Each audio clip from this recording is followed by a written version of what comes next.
to satsang.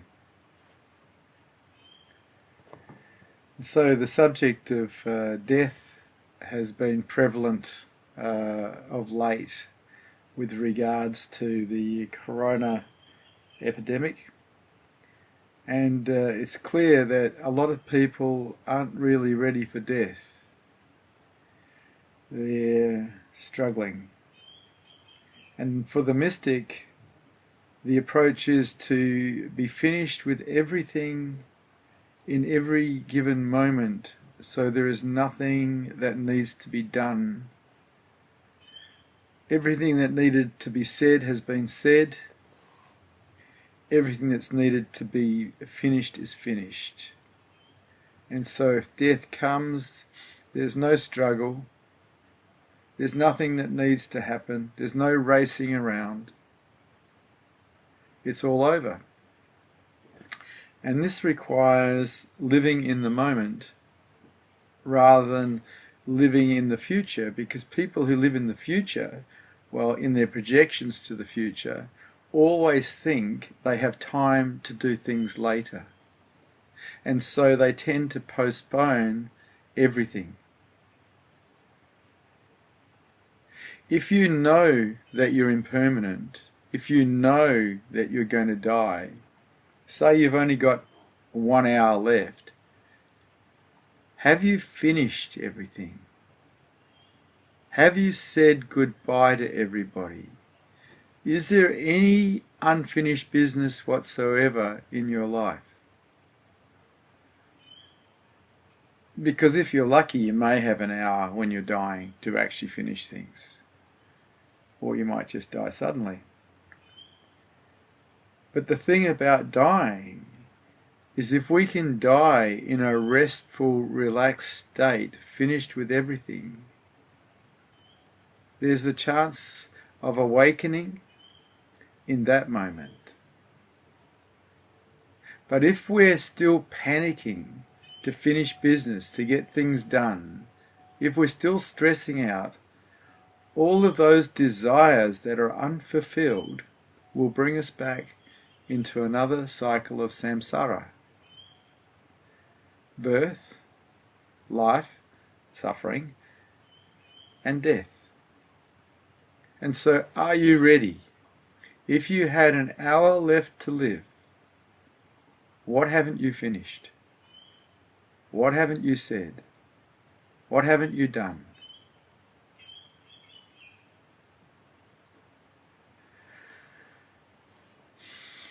Sometimes you hear me talk about, I'm willing to die right now, because everything's complete. I don't have anything to say to anybody. I don't have anything to worry about. It's all done. It's always all done. Whatever I have said is the last thing I'm going to say to someone. And so then you start to look at, well, with life, we only had so many minutes. Each of us have only so many minutes. This is time. And during that time that we had so many minutes, did we do something precious with those minutes? Or did we waste those minutes? Because minutes are like dollars.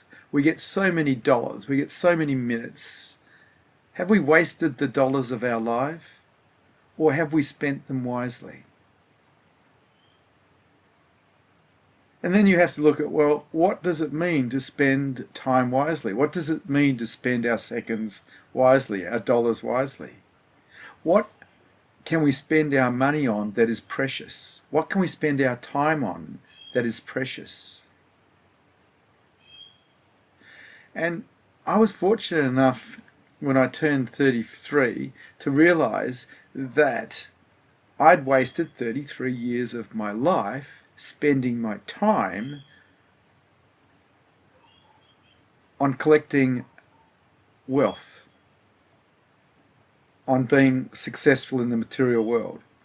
And I look back at that and I could see that it was quite hollow, that those things that I'd collected weren't truly precious. It wasn't until I realized what was precious, and that is love, that I recognized I'd truly wasted 33 years of my life.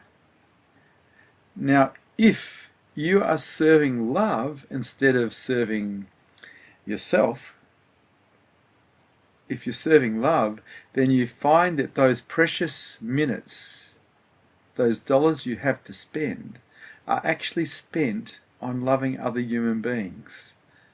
And this shows up in service, in helping people, in helping the planet, in helping plants, in helping animals.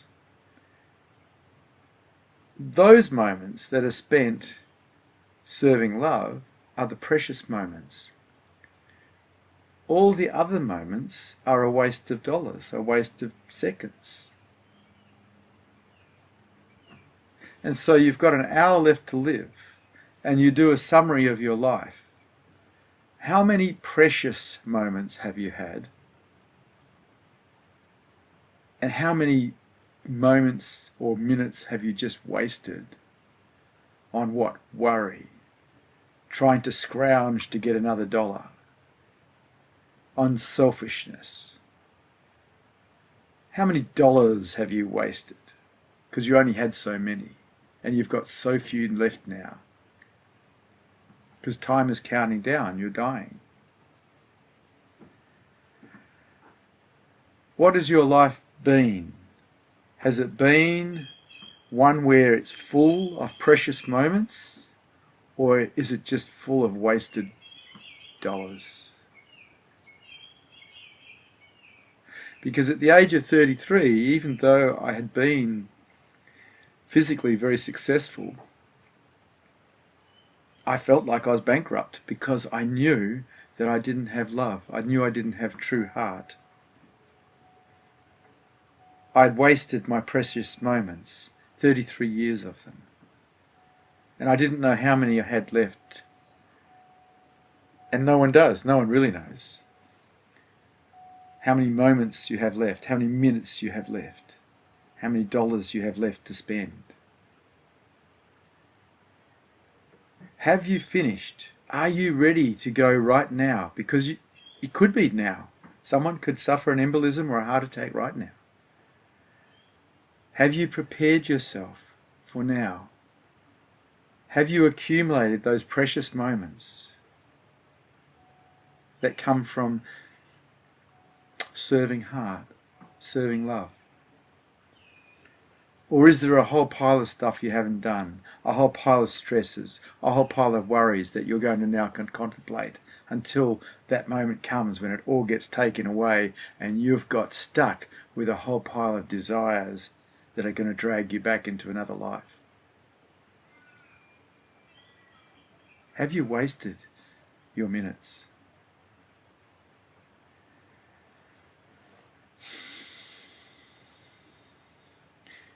The mystic prepares him or herself for death. That's part of being the mystic.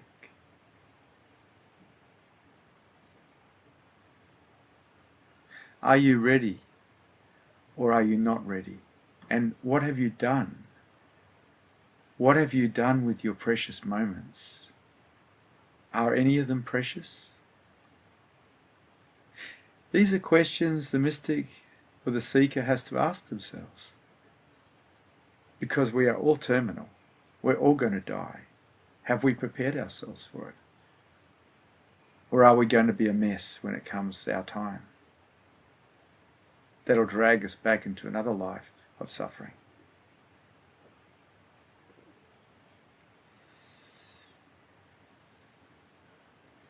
The way to live this life beautifully, the way to live this life where every moment is precious, is the way of the heart. Not the way of selfishness, not the way of self-obsession, but the way of the heart. And that's up to you, because you create your reality.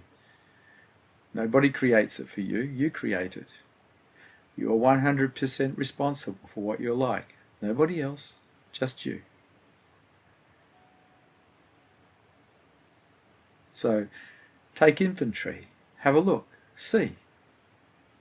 Have you wasted all your dollars? Have you wasted all your moments? Or have you collected precious things? Because every good deed, every loving act is precious. Are you ready for death? Or have you not finished? Are you going to struggle? Are you going to panic? Because no matter what you do, you are going to die. Everybody here is terminal. It's best to get ready now, rather than be shocked. The way of the heart is the way to go. It's beautiful. It's just inconvenient, but it's beautiful. Selfishness isn't so inconvenient, but it's not beautiful. And it's up to you. Not up to anyone else, not up to what other people are doing. It's up to what you're doing, what you're doing inside of yourself. What do you serve? How do you take care of your precious minutes?